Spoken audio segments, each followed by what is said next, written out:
Brett Okamoto. We welcome him in to preview UFC 266. So, Brett, we appreciate you joining us here on Bet. Let's start with this. Featherweight Alexander Volkanovski is a slight favorite versus Brian Ortega, who's minus 160 is Volkanovski on the money line. These two were supposed to meet back in March, but the fight had to be postponed due to COVID. It seems like a contrast in styles, as Ortega is a jiu-jitsu specialist and Volkanovski likes to take it to the ground with his wrestling background. Do you see a potential upset here for the challenger? I do. If I was betting this fight, I would take the underdog Ortega, just because I see it as a little bit closer than the line looks. Don't get me wrong.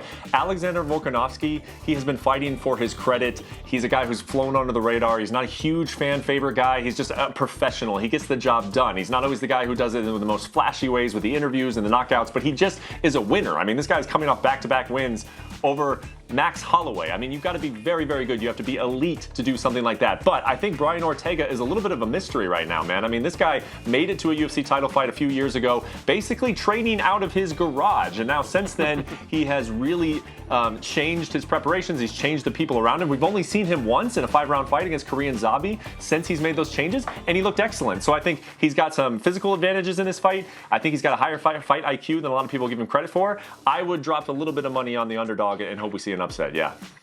All right, Brett, I wonder if you have the cojones to take the underdog in this next fight we'll discuss. It's women's flyweight champ Valentina Shevchenko against challenger Lauren Murphy, and Shevchenko is a massive favorite, minus 1,400 on the money line. I don't know if you like the underdog in this one, probably the champ here, but if you think the fight will go the distance and Murphy can be a more challenging challenger to Shevchenko, better odds, a much cheaper price for you to pay at minus 275 for this fight to go the distance. Does anything interest you kind of in how you see this fight playing out that would benefit the challenger Murphy? Well, let me tell you what, it has nothing to do with cojones about betting against Valentina Shevchenko. You just have to have lost your mind if you are going to bet against Valentina Shevchenko.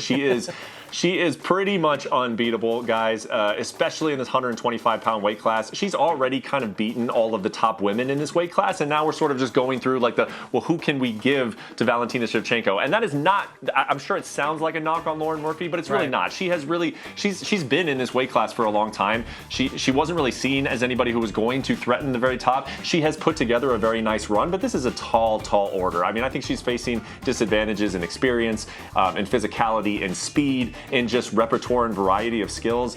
I would say that Valentina most likely finishes her inside 5 rounds. I think that Valentina wants to make that kind of statement. I think that Valentina in some ways is a little bit irked that we keep calling Amanda Nunes the greatest female fighter in mixed martial arts when Valentina is right there next to her. So I think that this is a champion who likes to also put together a statement, not just win, and I would look for her to get a finish against Lauren Murphy, yeah.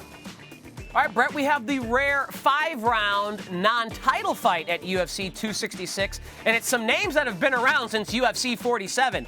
Nick Diaz taking on Robbie Lawler. These two did fight at UFC 47, not 247, UFC 47. Here we are at 266, and they will match up yet again. This fight is essentially a pick'em, as both fighters are minus 110 to win.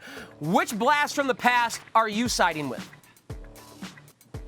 I don't know yet. I would say if you're going to bet this fight, which, hey, this is a very, very fun fight. I mean, like you said, 17 years ago these two fought. I've been waiting for this rematch for 17 years because if you go back and rewatch that first fight, it was incredibly entertaining. Both of these guys are very, very just incredibly entertaining to watch in general.